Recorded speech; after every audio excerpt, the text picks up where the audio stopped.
Hey everyone, it's 3.22 Ancestor, and it's time to start our coverage for everything related to the next season and PoE 2. I thought the first thing I wanted to put out immediately for people to see is the two new reworks. We have the Guardian rework and we have the Chieftan rework. I wanted to give my opinion on these and to make people aware of them, and to just talk about how GG's doing reworks in general and my opinion on all of it. So why don't we start with Guardian? So everything about Guardian was reworked. They tried to keep the spirit of some of the nodes, but everything pretty much went.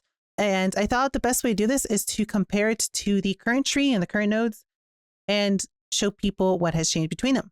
So I think we should start with the top nodes. So first we have Radiant Faith and Unwavering Faith.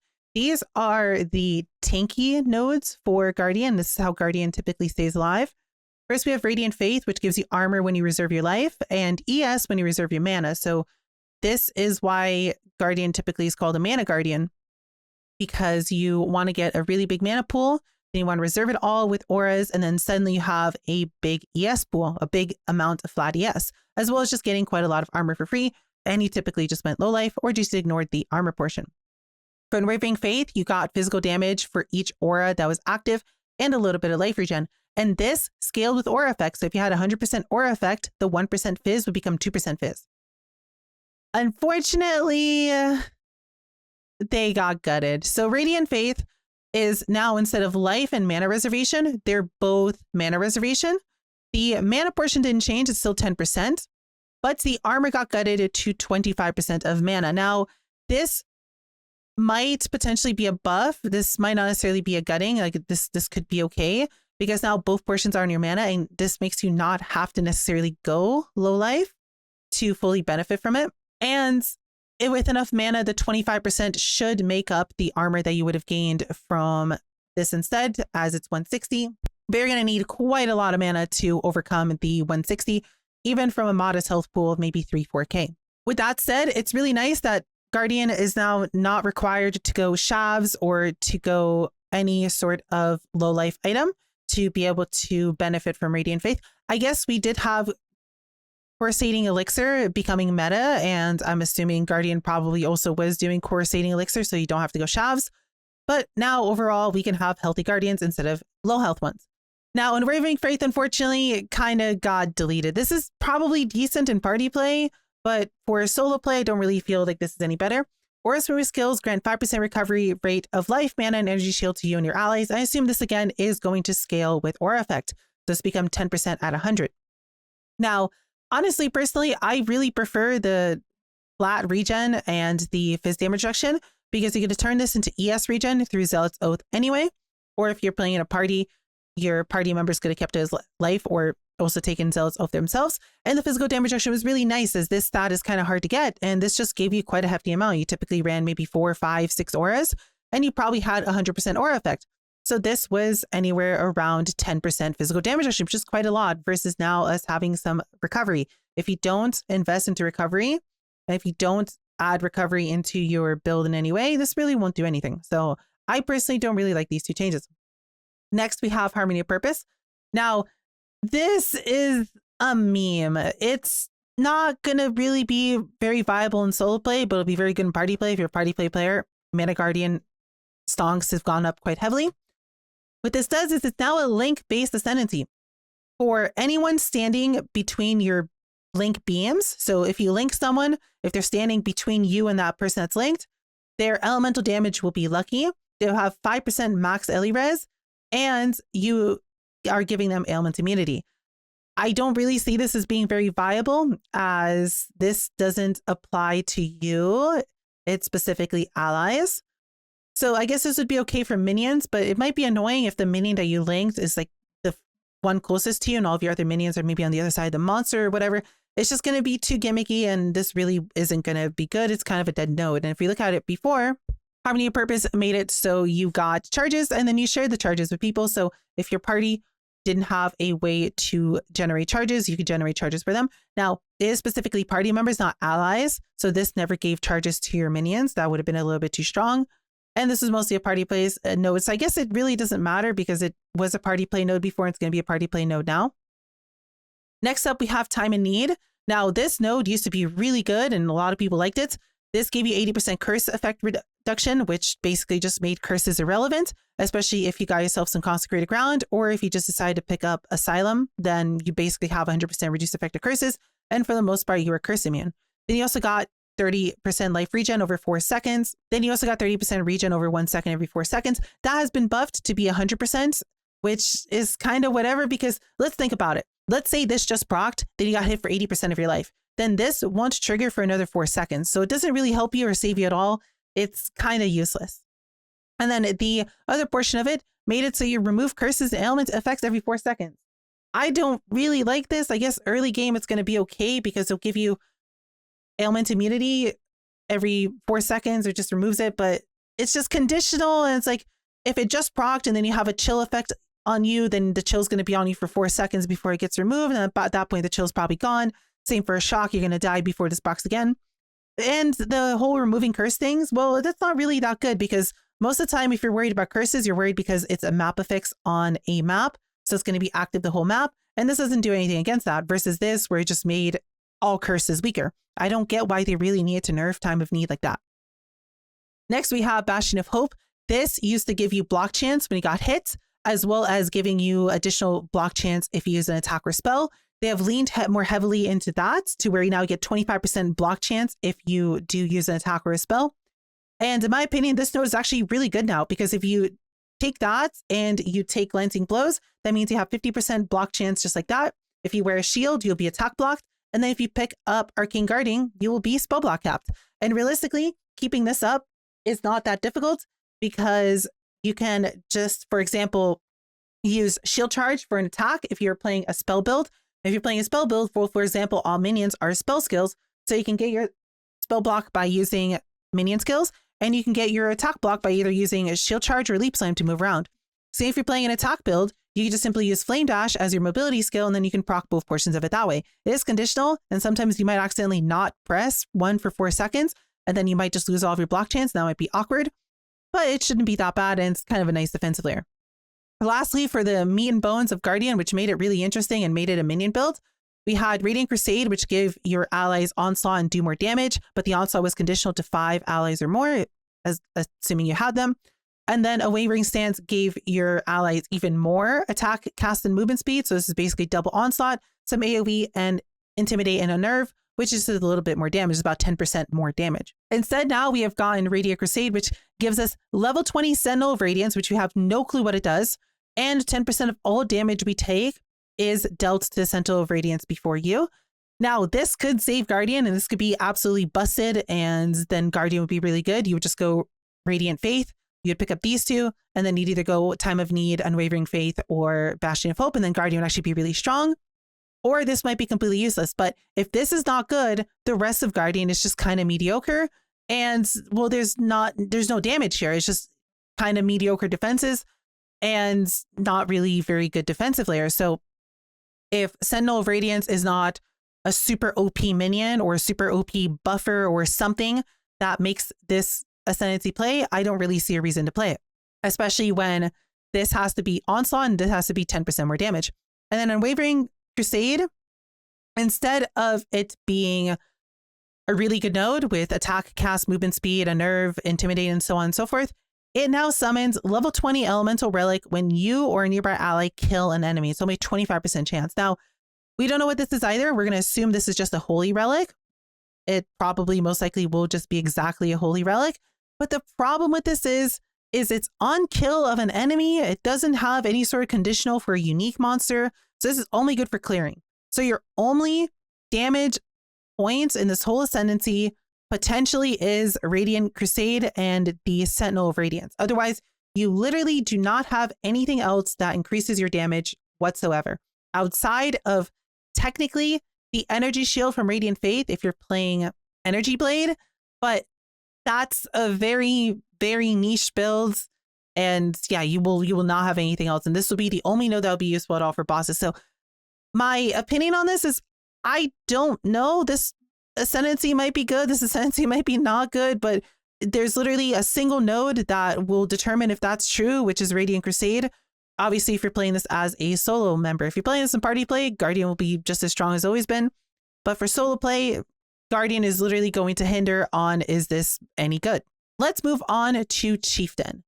Now, Chieftain's interesting.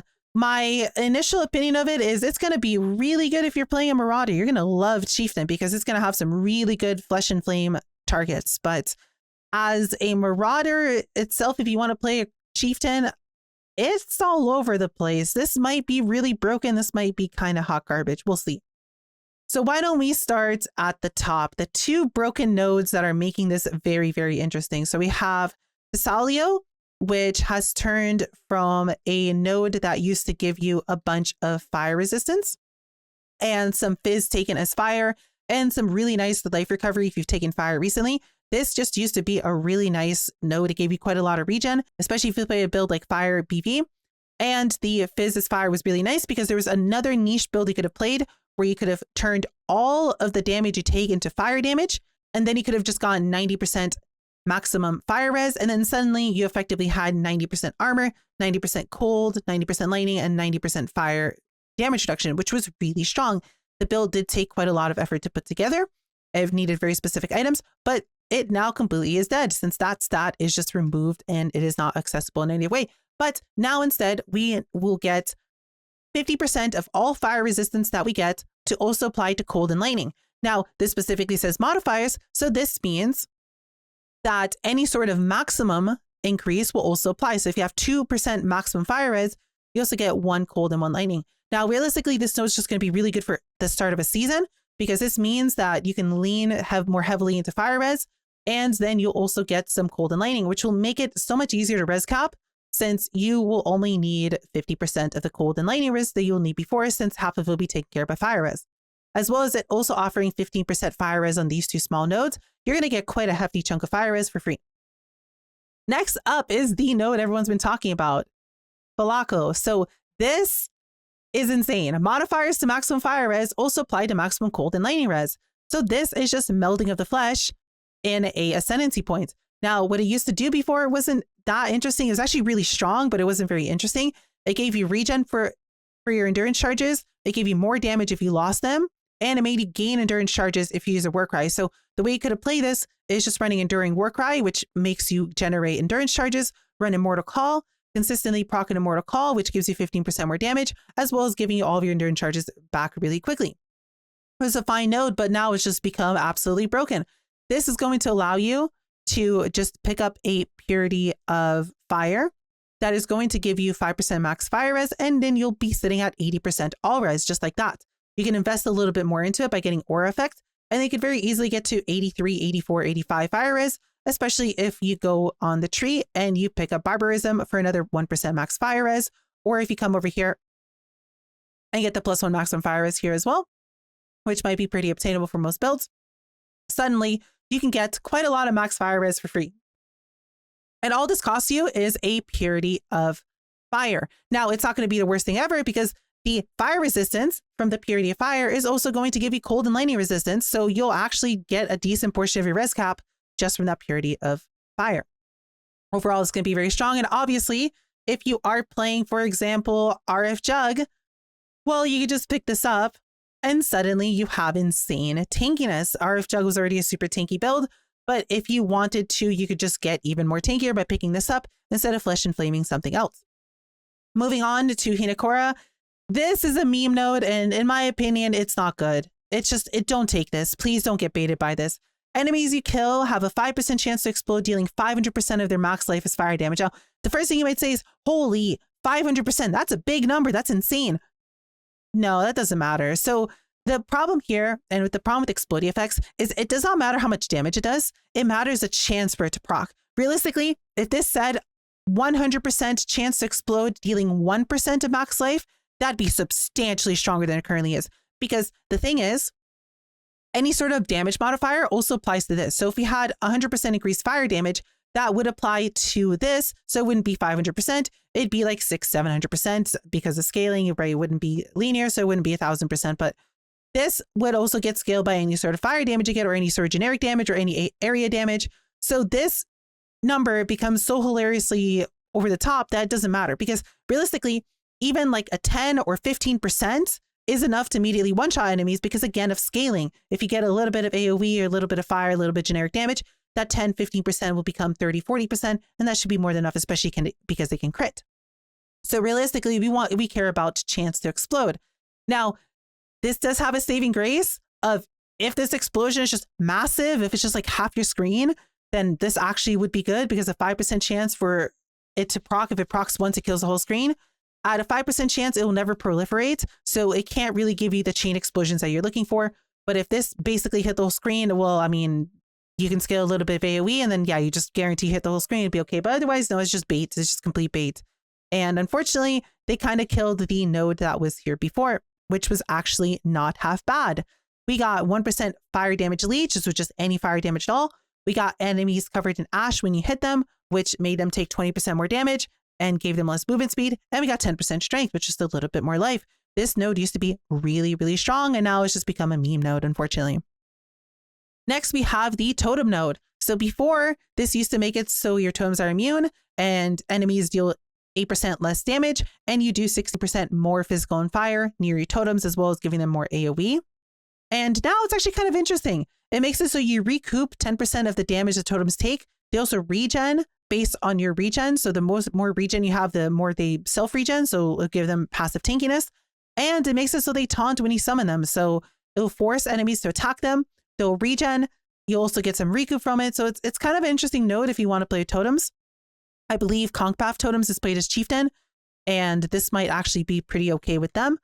And before, what I used to do is honestly probably a little bit better. This has now made it super niche. This is okay if you want to use like an ancestral totem.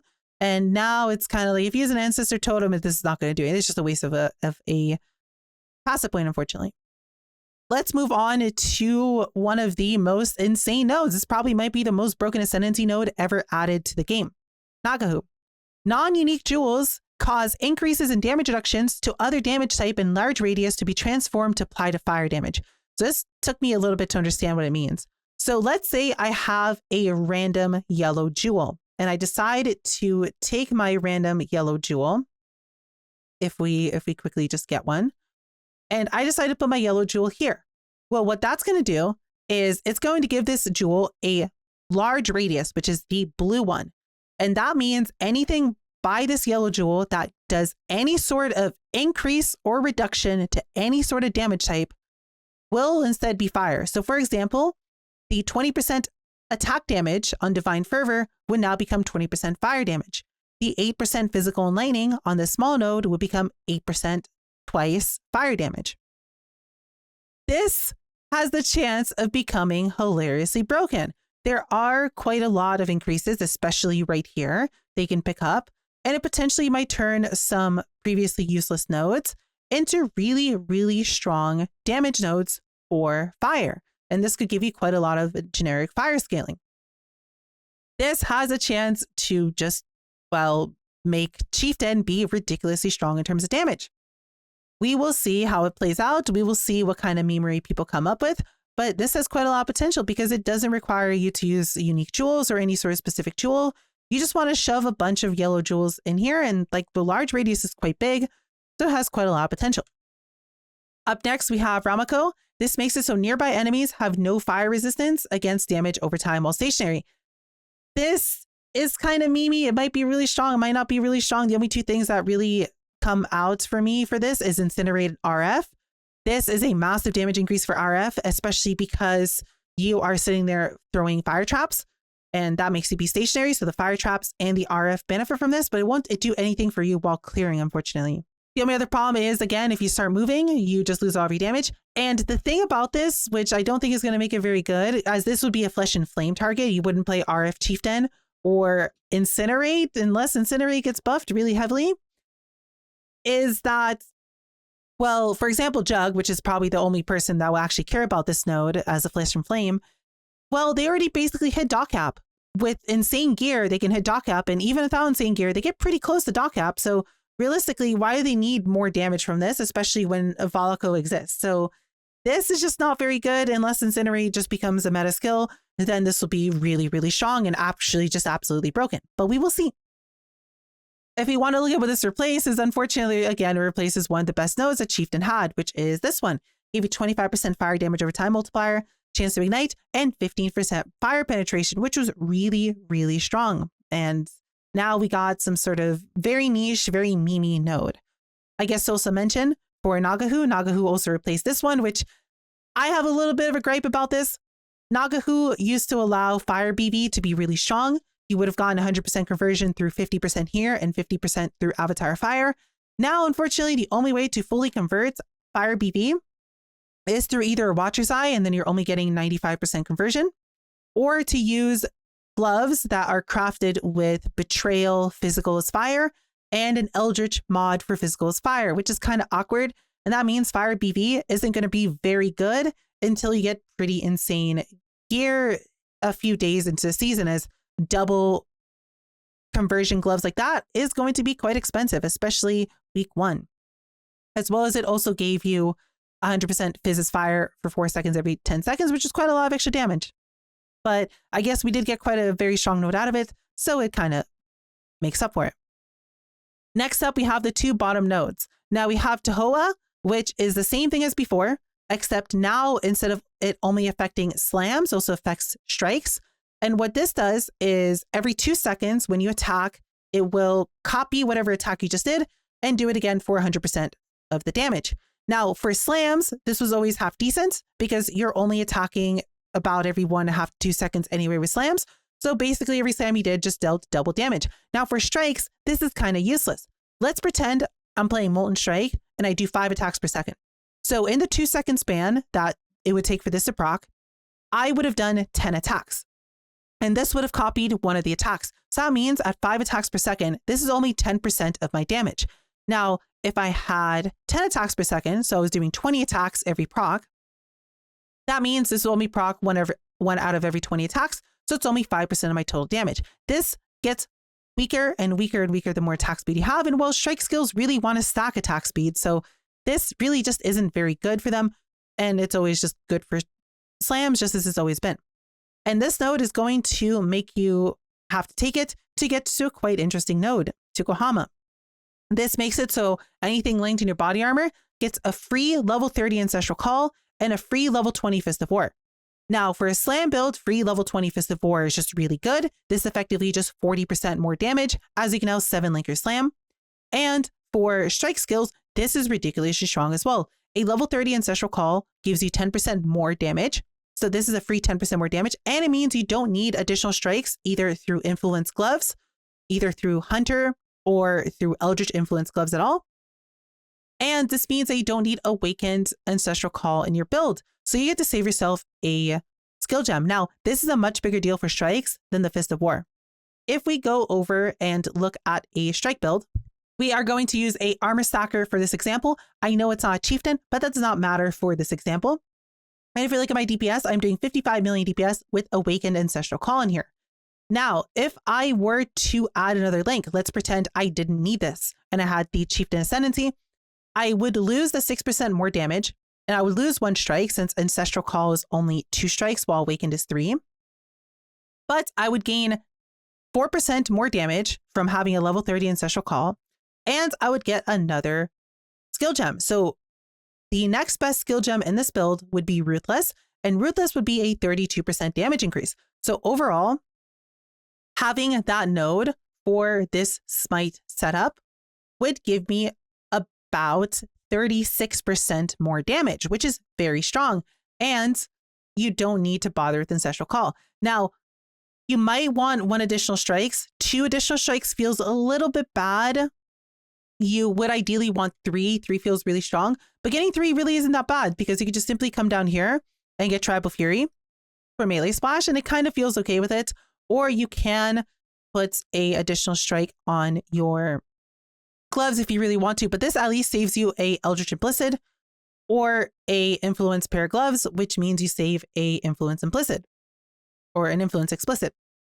So it should be very strong. And I feel like if you're going to play a strike skill with Chieftain, you're probably just going to play Berserker and Flesh and Flame this. Or if you are, you're going to probably pick up like Voloko, you're going to pick up Nagahu, and you're going to Flesh and Flame this and just try to do your best to not pick up Tahoa because Tahoa is going to be really weak. But if you're playing a slam build, these 2 nodes at the bottom are really strong. So if slams get buffed this season, this overall is going to be really good. Chieftain slams is probably looking to be a login if we get any sort of slam buffs. Unfortunately, we don't have the patch notes, so I can't tell you.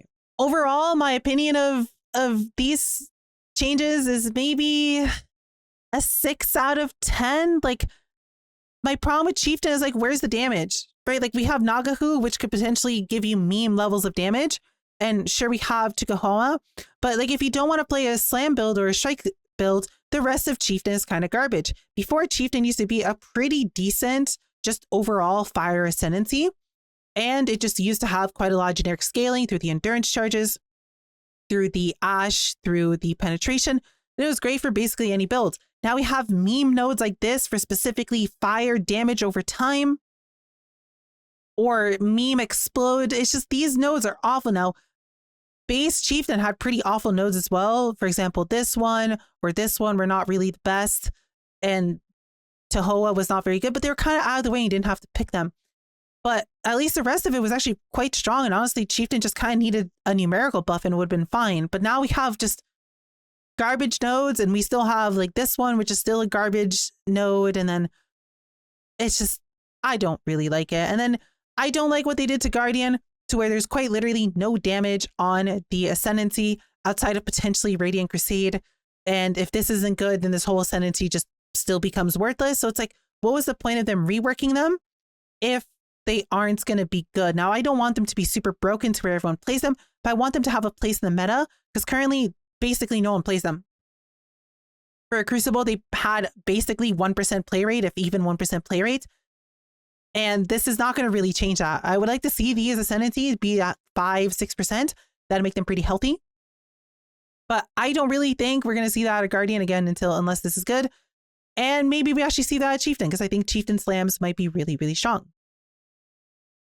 That's all I really have to say on this. I don't really agree with the changes, but let's just hope that the patch notes make sense with these Ascendancy changes. And maybe on paper, they just look bad, but with patch notes, these Ascendancies look really good. I hope you guys enjoyed this video. We'll be covering more things about Ancestor over the coming weeks. And we'll have quite a lot of more videos on both all the changes and on some really, really nice money makers for the upcoming season. Hope you guys have a wonderful rest of your day. I'll see you guys in the next video.